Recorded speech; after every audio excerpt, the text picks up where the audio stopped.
As multiple waves of disruption, from climate change to global pandemics, impact our daily lives, a less visible but as transformative digital revolution is also underway. In this episode of Disrupted, I'm speaking to Jean-Marc Ollagnier, the Europe CEO of global consultancy firm Accenture, about the challenges and the potential of unlocking sustainable and positive solutions in what are clearly turbulent times. Jean-Marc Ollagnier, many thanks for joining us on Disrupted. Everything seems pretty bleak right now, doesn't it? But how do you see the future? You know, in my role, it's obviously a role where you look at what's going on today, but you also look at what's going on tomorrow. But I think when I look at where we are today versus probably 3, 6 or 9 months ago, where we were very, very focused on the crisis, we are still focused on it, but we are looking more and more about what's next. And that's where I get some optimism around the fact that there will be an end to this crisis, like any crisis. And we need to look at what's next and what the new normal will look like. And we start to learn that there is some good things that will come of this crisis. And I think certainly for business leader like me, I think like for any crisis, there are opportunities that we have to shape, understand, and capture. This seems to be quite fueled by your own personal convictions. Do you generally see an opportunity in a crisis? Yes, I think there is 2 things you know from a crisis. First, there is an end to it, and we should never forget that, especially when we're in the middle of it. But second, every crisis gives you opportunities because a crisis changes things, change market opportunity, change competitive situation, change the behavior of the different stakeholders. And if you understand it right, you shape it right, you position yourself right, you can capture opportunity, and that's very much where we are today. Let's take a big picture view of this, and if we see the world at a sort of a turning point, as it is, I'm going to put you on the spot here. On a scale of 1 to 10, 10 being the optimum, do you think the world is going to go on the right path from now? Yes, I really believe, without being too naive and optimistic, I think we're at crossroads, as you say. I really believe so, that for many reasons I can describe, we have to fundamentally reinvent the way we do business in probably the next decade to come. And the reason are climate change, the reason are technology, the reason are the behavior on the consumer expectation, the stakeholder expectation. We really need to redesign the way we do business to become, in a simple way, more digital for sure, but also more sustainable in order to deal for one of the biggest challenges the planet has to face, which is climate change. So back to my question, on a scale of 1 to 10, do you think the world is going to move in that direction? Yes, I'm clearly on the 8, 9 to 10 type of zone, I clearly believe that the stars are more and more aligned, that we have to change. The geopolitics is better aligned than ever with the Biden administration coming back to COP21. Employees and citizens are expecting a change.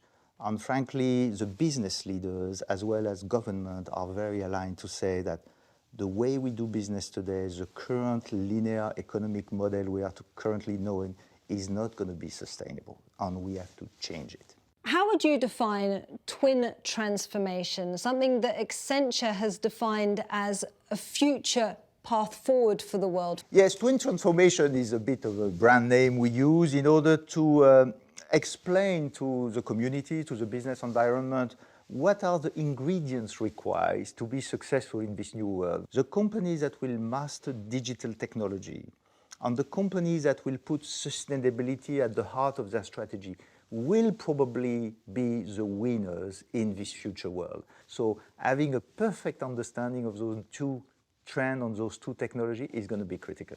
And then where does Europe stand in terms of this kind of deep global transformation? Because Europe, in terms of sustainability, is a leader. In terms of innovation, it tends to struggle more.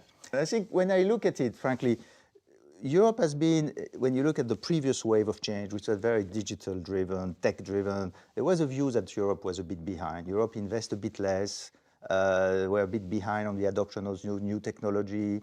And that's, in certain way, we see with COVID, a willingness from Europe to catch up. But there was a kind of little delay compared, especially to China, frankly, more than North America, but also compared to North America. When you look at the second wave of change, which is more sustainability, here Europe is probably a bit ahead. And that's probably one of the benefits from the European company in terms of awareness, first of all, but also in terms of the way they adopt carbon pricing, the way they adopt more sustainable products and services. And that's probably an advantage that the European company should keep leveraging, because today, in the global competition scheme, you need both to be successful. So you have to catch up where you are a bit behind, and you have to leverage where you are strong. And I think that's very much what we have to see in the European landscape. And Jean-Marc, this is in many respects in the theoretical landscape. Yes. Now, for example, when I came in here, I was chatting to my taxi driver. Yeah. And he was desperate. He was saying the situation is so hard. He's concerned about his family, how he's going to feed them. So how do you get people to look to the long term, this long term you're talking about, when the short term is so unpredictable? It has been first a huge exercise of humility, because you were dealing, as you say, with something we don't know and which creates a lot of uncertainty. And I call it a bit one foot in today, one foot in tomorrow. So you have to be pretty humble on the one foot in today, because the situation is not easy. The pandemic situation is not fully resolved. There is a lot of uncertainty. So in the foot of today, you have to listen, first of all, to what's going on around you, and try to have some empathy with it, because people, you're right, are dealing with tough situations. But just listening and explaining what's going on is not enough. You need to have a vision, and you need to get the people with you, because, as I say, we need to say there will be an end to this crisis, and there will be opportunity at the end of this crisis, and you need to set a direction as well. Empathy is good, but you need to have a vision on a direction to set, because there is hope out there. And that's where I'm dealing with more the foot into the tomorrow's place. Is my job, like many other leaders, is to understand this new market, this new opportunity, to shape for it, to get prepared for it, and to explain to your team that there are some goodness out there. And yes, we need to continue to deal with the current situation, but we need to start preparing ourselves to that future world. If we look at figures from the World Bank, for example, they show millions of people are going to be plunged into poverty because of the COVID-19 crisis. And so if we look at this vision, this hope you're talking about, when will they actually feel the trickle-down change in their lives that will bring them out of this poverty, out of this recession? No, you're right. I think when you look at it from a macroeconomic standpoint, globalization on business development has allowed many countries to get away from poverty, at quite of a big scale. When you look at the world in the 19th century, in the early of the 20th century, today, it's not perfect by far, but at the end of the day, our job is to ensure more people around the planet participate to the global economy. And I do see, with a more sustainable world as well as a more digital economy, this will give opportunity for more people around there. Many of the emerging economies have already emerged, and they will benefit from what we see tomorrow. But some economy and some countries will have to emerge, and the job is not finished, I will say, in terms of bringing everybody to the global economy.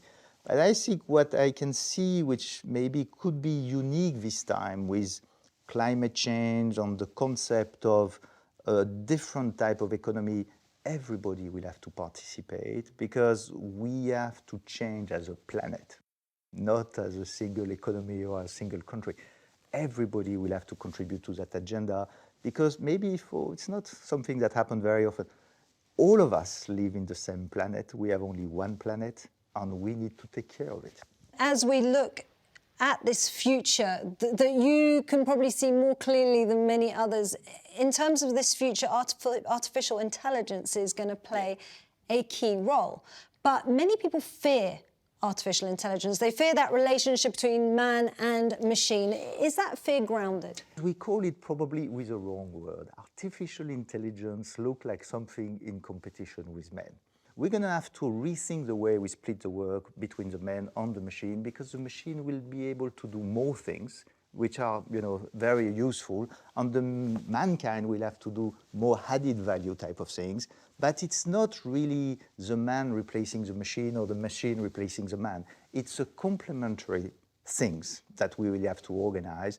And successful businesses, successful company will be the one that can specialize the machine where the machines can do the right thing, and specialize the man on the value-added tasks that are bringing better value and better outcome for the customer. And so then if we look at this post-pandemic Yeah. world, if we continue in the current trend, where's the world going?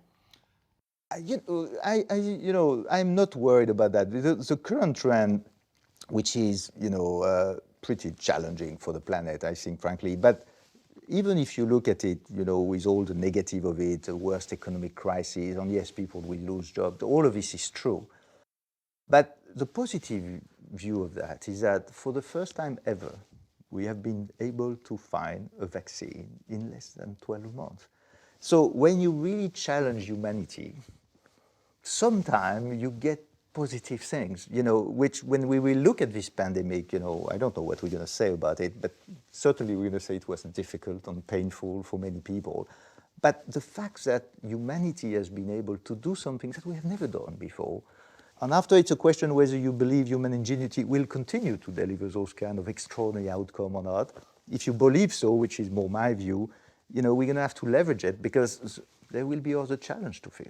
Energy transition, digital, all of this will create a lot of human ingenuity in order to address. As you have navigated your way through this pandemic, and as you've said, it's been a learning process for all of us, what have you learned about yourself?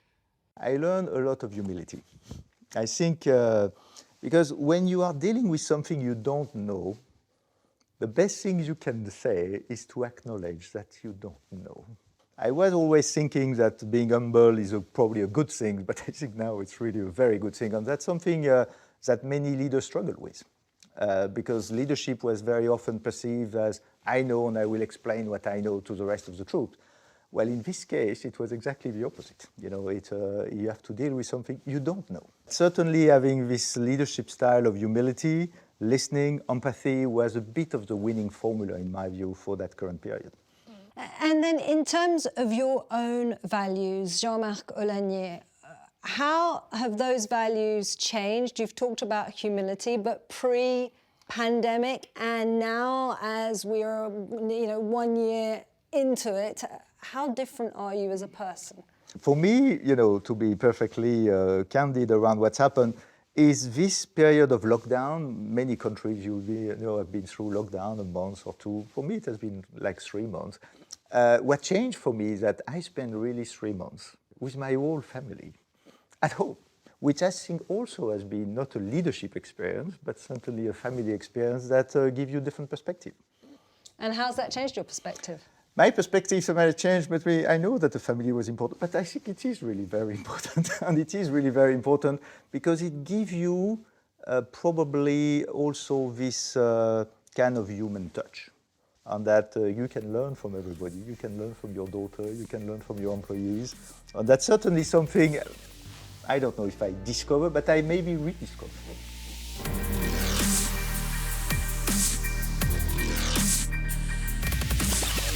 And so, as we were saying, part of your job in some respects is trying to foresee and shape the future. So if you were to give a piece of advice for people who are looking to this future that does seem very uncertain, what would it be? I am an engineer by background, which means that I am curious. And I think curiosity is important because we are in a world of where a lot of innovation are happening.